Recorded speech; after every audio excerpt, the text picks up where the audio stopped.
Assalamualaikum warahmatullahi wabarakatuh.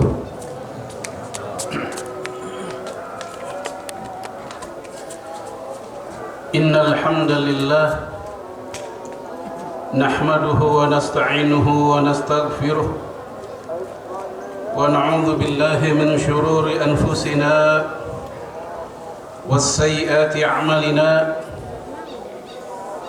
من يهده الله فلا مضل له ومن يضلل فلا هادي له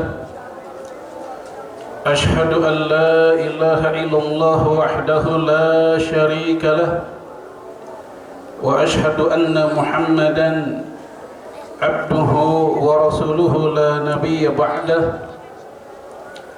اللهم صل وسلم على نبينا وقدوتنا ورسولنا وسيدنا محمد وعلى آله وأصحابه وأنصاره وجنوده ودعاته ومن جهد في سبيل الله إلى يوم القيامة.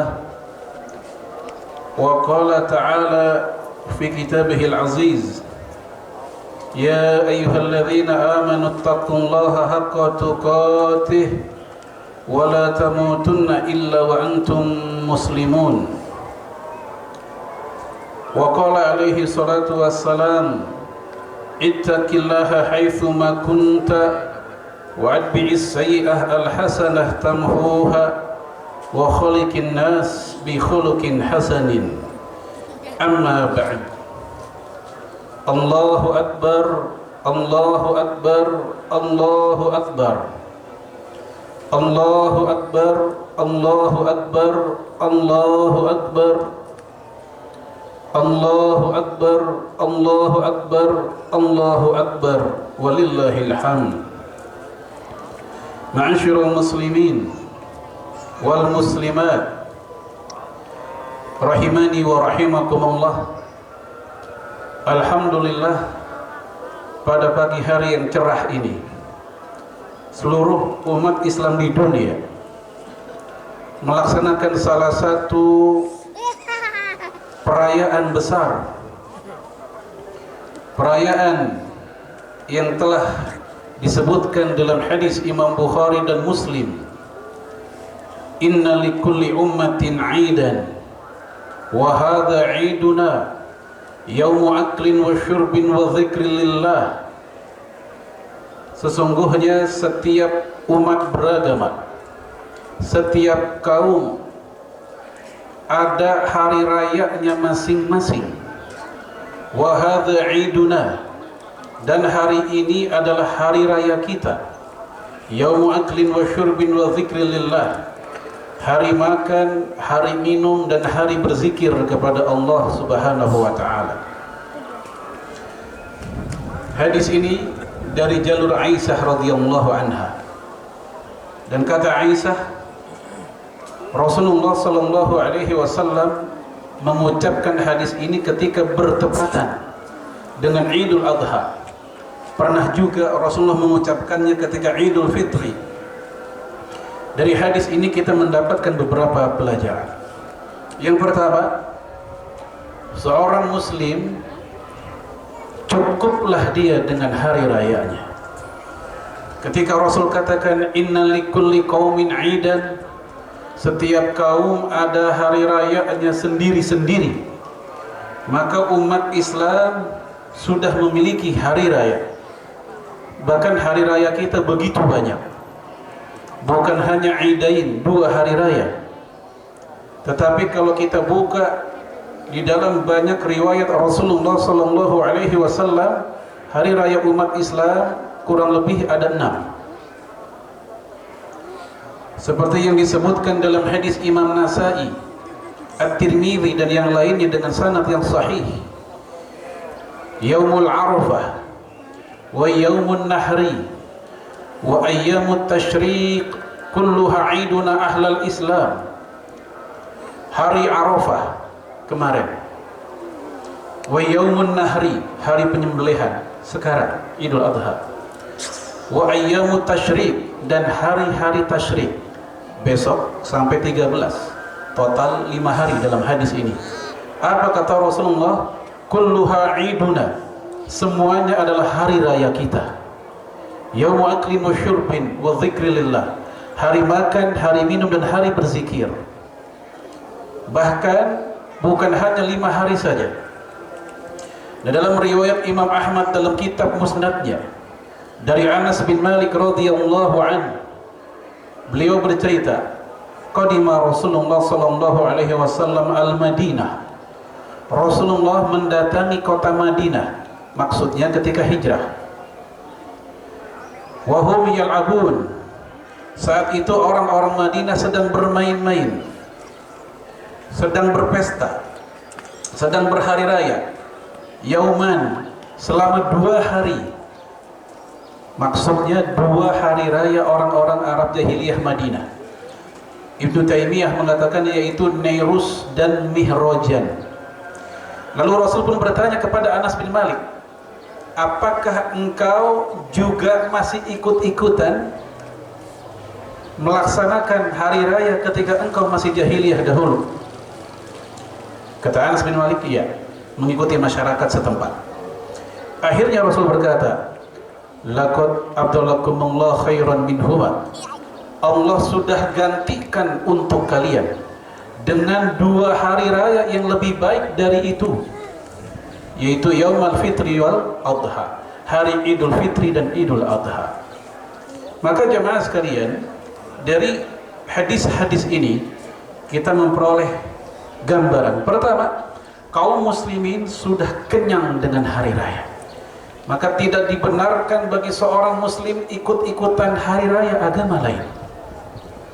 Dan tidak dibenarkan ikut-ikutan bukan hanya hari raya, tapi hari-hari yang dianggap besar oleh orang lain. Thanksgiving, April Mop, Valentine. Ini bukan dari rahim kaum muslimin. Man tashabbaha biqaumin fahuwa minhum. Barang siapa yang menyerupai sebuah kaum, maka dia bagian dari kaum tersebut. Hadis ini hasan, diriwayatkan oleh Imam Tirmidzi. Jemaah sekalian, rahimani wa rahimakumullah. Allahu akbar, Allahu akbar, Allahu akbar, walillahil hamd. Lalu kemudian hari ini pun bertepatan dengan hari Jumat. Berkumpul 2 hari besar. Dan hari Jumat merupakan hari raya pekanan. Bahkan saking pentingnya hari Jumat, Rasulullah sallallahu alaihi wasallam menyebutnya lebih utama dibanding Idul Fitri dan Idul Adha. Sebagaimana riwayat Imam An-Nasai dengan sanad yang sahih pula, Rasulullah bersabda, inna yaumal jum'ah a'zam indallah minal fitri wal adha.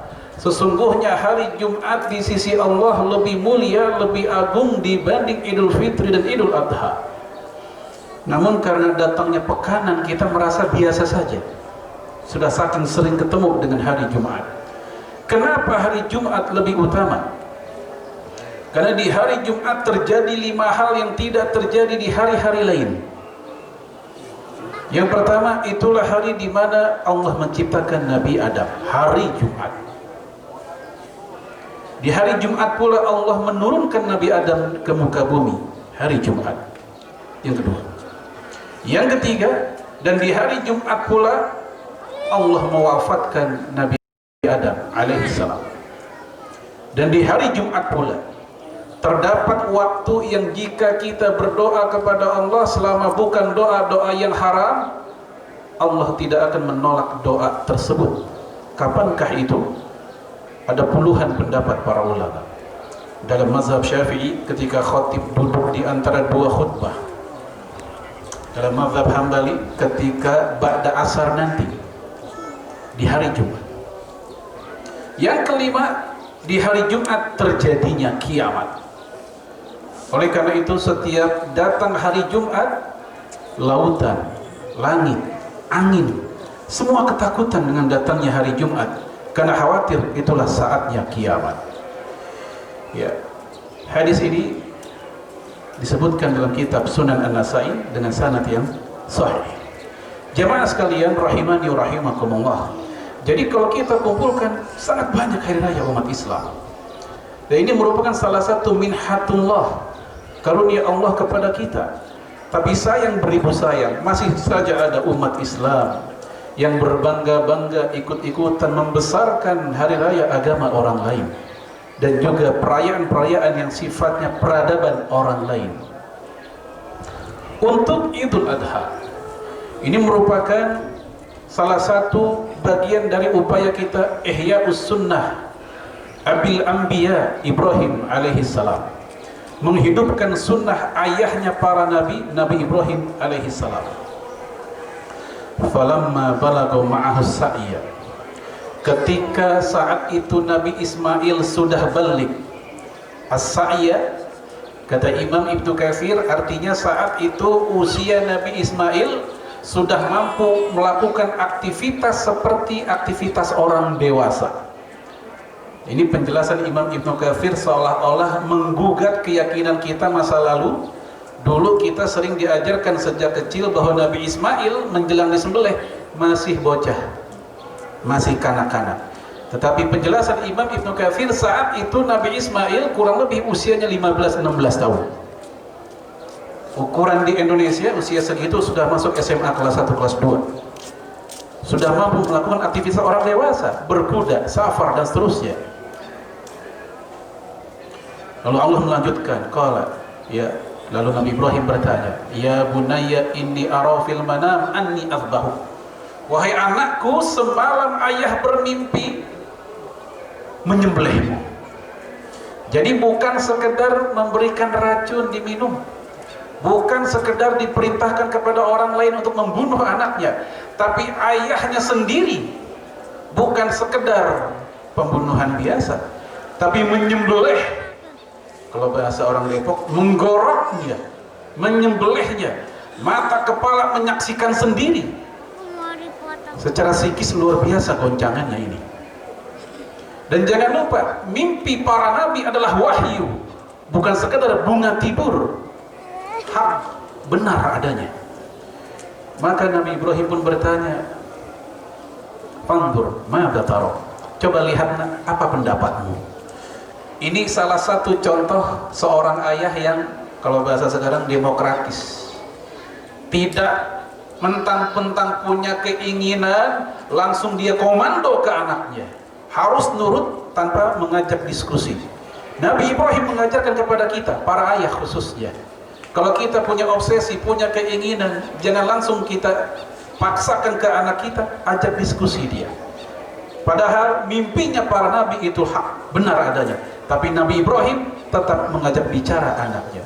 Apa jawaban Nabi Ismail, remaja saat itu? "Ya abati, wahai ayahku, if'al ma tu'mar," lakukan saja, lakukan apa-apa yang telah engkau Allah perintahkan. Satajiduni insyaallah minas sabirin. Niscaya Allah akan engkau akan mendapatkanku sebagai anak yang bersabar. Kesabaran Nabi Ismail sudah Allah sebutkan jauh hari sebelum peristiwa itu. Ketika Allah berkata kepada Nabi Ibrahim, "Wa basyarnahu bi ghulamin halim." Kami berikan kabar gembira kepada dia, Nabi Ibrahim, dengan lahirnya anak yang penyabar. Dan kesabaran itu terbukti dalam prosesi ini, dalam peristiwa ini. Dia tidak mengatakan, "Kenapa saya ayah yang disembelih?" Tidak ayah saja yang sudah mengalami puluhan tahun kehidupan. Ayahnya soleh, anaknya soleh. Ayahnya menggunakan bahasa yang terbaik, "Ya bunayya." Anaknya pun menjawab dengan bahasa yang terbaik, "Ya abadi." Maka jemaah sekalian, mohon maaf khusus buat kita para ayah, jangan lupakan bertutur kata yang baik-baik kepada anak kita, supaya anak kita pun juga demikian kepada kita. Bagian sisi ini yang jarang dibahas dalam ayat ini. Kebanyakan kita membahas hanya peristiwa penyembelihannya saja. Setelah itu, setan tidak tinggal diam. Dia pun menggoda Hajar. Dia juga menggoda Ismail saat itu, supaya terjadi pembatalan peristiwa tersebut. Gagal. Imam Ibnu Katsir menceritakan bahwa setelah peristiwa itu dibawa oleh Nabi Ibrahim ke Jabal Kurban yang sekarang diabadikan dalam prosesi tempat jamarat. Namun seluruh godaan ini dari syaitan ini berhasil dilewati dengan baik keluarga ini. Akhirnya Allah ganti dengan wa fadainahu bidzubhin azim. Kami tebus dia. Kami tebus Ismail remaja, Ismail kecil saat itu dengan dzibhin azim, dengan sembelihan yang besar. Dalam ayat ini tidak disebut kibas. Kalau bicara besar, unta lebih besar dibanding kibas. Kalau bicara besar, sapi lebih besar dibanding kibas. Tapi pertanyaannya, kenapa guru-guru ngaji kita, ustaz-ustaz kita, atau termasuk guru agama kita di sekolah dahulu bercerita, saat itu Allah ganti dengan kibas? Dari mana riwayatnya? Imam Ibnu Katsir, Imam Ibnu Jarir At-Tabari menceritakan dari Ibnu Abbas, ada dua riwayat. Yang pertama, Allah gantikan Ismail saat itu dengan, yaitu kambing kibas surga, yang selama 40 tahun Allah sediakan sebelum hari H. Sebelum peristiwa itu kambing kibas sudah ada 40 tahun Allah simpan di surga. Ini penjelasan Ibnu Abbas. Penjelasan yang kedua dari Ibnu Abbas pula, bahwa kambing kibas tersebut adalah itu kambing kibas yang dahulu pernah dikurbankan oleh Habil. Dulu Habil dan Qabil itu pernah berkurban. Karena kurban ini salah satu ibadah yang paling tua di dalam sejarah manusia. Wa likulli ummatin ja'alna mansaka liyadhkuru ismallah. Ya Allah berfirman demikian. Ya, kami jadikan setiap kaum, setiap umat, setiap nabi ada mansaka, ada kurbannya masing-masing. Semuanya sama dalam rangka ingat kepada Allah, bersyukur pada Allah. Termasuk di masa Nabi Adam. Maunya Qabil, dia nikah dengan saudara kembarnya yang lebih cantik. Ya, akhirnya Nabi Adam pun bilang, ya udah kalian berdua kurban saja. Yang kurbannya diterima, maka dialah yang nanti aku teruskan, ya, bagaimana cara menikahkan kalian. Itu dengan cara kawin silang saat itu, zaman itu. Ternyata Allah menerima kurbannya Habil, dibawa ke gunung. Dua kibas tersebut. Dan cara atau bukti penerimaannya yaitu dengan cara Allah turunkan api dan terangkat hewan tersebut ke langit.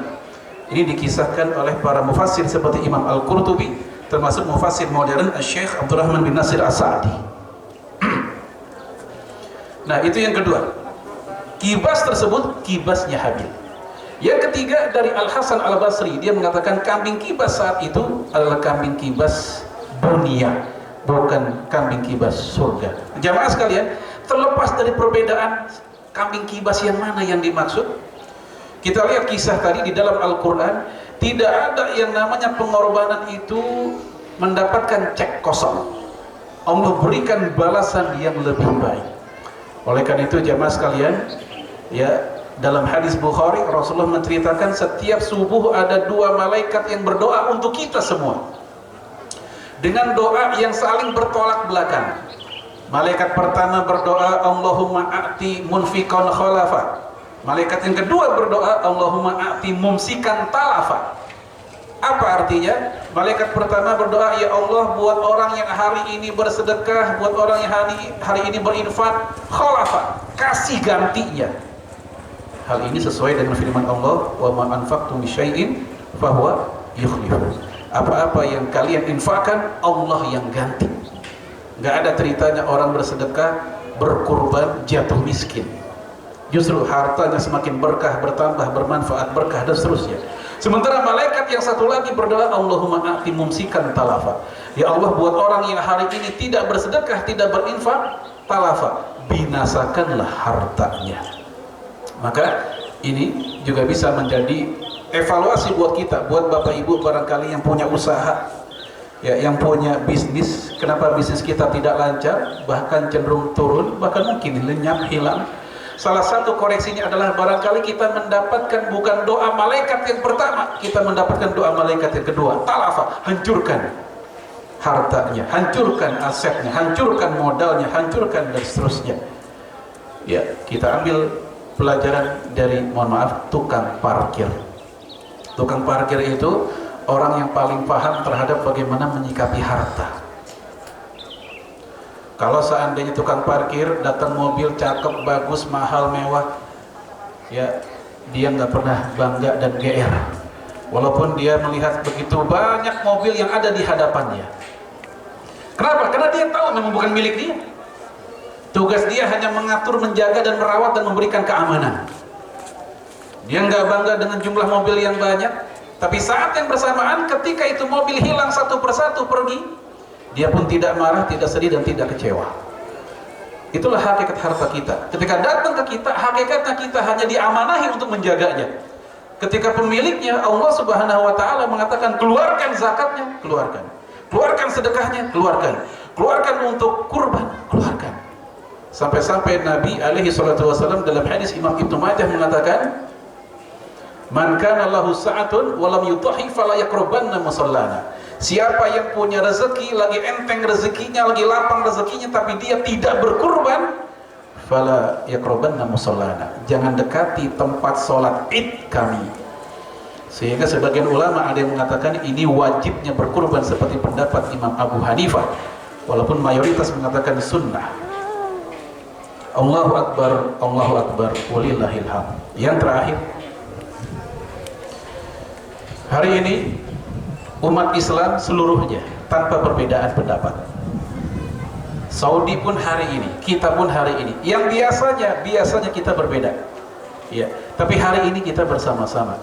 Ya paling tidak kita bisa ambil pelajaran bahwasanya inna hadhihi ummatukum ummatan wahidah wa ana rabbukum fattaqun. Umat Islam umat yang satu dan aku adalah Rabb kalian, kata Allah, maka bertakwalah kepadaku. Dalam hadis Imam Bukhari, Nabi mengatakan al-muslim lil muslim kal bunyan yashuddu ba'duhu ba'dan wa shabbaka baina asabihi. Muslim yang satu dengan muslim yang lain bagaikan bangunan. Yashuddu ba'duhu ba'dan, yashuddu ba'duhu ba'dan, satu sama lain saling menguatkan. Wa shabbaka baina asabihi. Lalu Rasul pun membuat jari jemarinya seperti ini sebagai simbol persatuan umat Islam. Nah, semoga hari ini ketika kebersamaan umat Islam di dunia dengan Idul Adha-nya ini bukan hanya simbolis saja. Kita berharap persatuan umat Islam bukan hanya indah dalam Al-Quran dan Sunnah Rasul, tapi juga terwujud dalam kenyataan. Barakallahu wa lakum fil Qur'anil Karim wa nafa'ani wa iyyakum bima fihi minal ayati wa dzikril hakim. Fataqabbal minni wa minkum tilawatahu innahu huwas samiul alim. Aqulu qawli hadza wa astaghfiru lakum wa lisairil muslimin wal muslimat fastaghfiru innahu huwal ghafurur rahim. Innal hamdalillahi wahdahu sadaqa wa'dahu wa nasara 'abdahu wa a'azza jundahu wa hazamal ahzaba wahdahu. La ilaha illallah wahdahu la syarika lahu wa ashhadu anna Muhammadan abduhu wa rasuluhu la nabiyya ba'dah. Allahumma salli wa sallim ala nabiyyina Muhammad wa ala alihi wa sahbihi ajma'in. Wa qala ta'ala fi kitabihil aziz, inna allaha wa malaikatahu yusalluna ala nabi ya ayyuhalladzina amanu sallu alaihi wa sallimu taslima. Amma ba'd. Allahu akbar, Allahu akbar, Allahu akbar. Allahu akbar, Allahu akbar, Allahu akbar, Allahu akbar, walillahil hamd. Ma'asyiral muslimin wal muslimat rahimani wa rahimakumullah. Sebelum saya akhiri dengan doa di kesempatan khutbah yang kedua ini, ingin saya sampaikan sebuah kesimpulan. Saya kutip dari ucapan Imam Malik rahimahullah. Beliau mengatakan, la yasluhu hadhil ummah illa bima salahu bihi min awwaliha. Umat Islam tidak akan pernah jaya, tidak akan pernah menang kecuali dengan cara pertama kali ia dibuat menang. Tidak ada cara lain bagi kaum muslimin untuk bisa kembali zuhur, muncul, nampak, jaya kecuali dengan cara pertama kali ia dibuat menang. Di antaranya adalah yaitu tauhidus sufuf, bersatunya kaum muslimin. Dan kita insyaallah optimis akan datangnya masa-masa zuhurul Islam, kemenangan Islam. Sebagaimana hadis Imam Ahmad, basyir hadhil ummah bis sina, berikan kabar gembira kepada umat ini dengan datangnya kejayaan, wa tamkin, dan kedudukan yang kuat di muka bumi, wa rif'ah, dan posisi yang tinggi, wa din, dan agama yang kokoh. Semoga masa-masa itu tidak lama lagi. Mari kita tundukkan hati-hati kita. kita bermunajat pada Allah di pagi hari ini, di pagi hari yang mulia, bertemunya dua hari raya. Kita istighfar, nastaghfirullahaladzim min kulli dhanbin azim wa natubu ilaih, hamdan syakirin, hamdan na'imin, hamdan yuafi ni'amahu kafi'u mazidah. Ya Rabbana lakal hamdu kama yanbaghi li jalali wajhikal karim wa azima sultanik. Allahumma salli wa sallim ala nabiyyina Muhammad wa ala alihi wa sahbihi ajma'in. Allahumma taqabbal minna salatana wa qiyamana wa siyamana wa jami'a ibadatina ya mujibas sa'ilin. Rabbana la tuzigh qulubana ba'da idh hadaitana wa hab lana min ladunka rahmah innaka antal wahhab. Rabbana hab lana min azwajina wa dhurriyyatina qurrata a'yun waj'alna lil muttaqina imama. Allahumma amitna 'alal Islam, Allahumma amitna 'alal Qur'an, Allahumma amitna 'alas sunnah ya Allah ya rabbal alamin. Allahumma adfa'anna al-bala wal riba wal zina wal mihan wal fitan wal fahsya wal munkar wal waba wal qarana ya Allah ya rabbal alamin. Allahumma ighfir lil muslimina wal muslimat wal mu'minina wal mu'minat al ahya'i minhumul amwat innaka sami'un qaribun mujibud da'wat ya qadiyal hajat. Rabbighfir lana wa liwalidina warhamhum kama rabbawna shighara. Rabbana atina fid dunya hasanah wa fil akhirati hasanah wa qina adzaban nar. Wa sallallahu ala nabiyyina Muhammadin wa ala alihi wa sahbihi wa sallam. Subhanaka rabbil izzati amma yasifun wa salamun ala mursalin walhamdulillahi rabbil alamin. Assalamualaikum warahmatullahi wabarakatuh.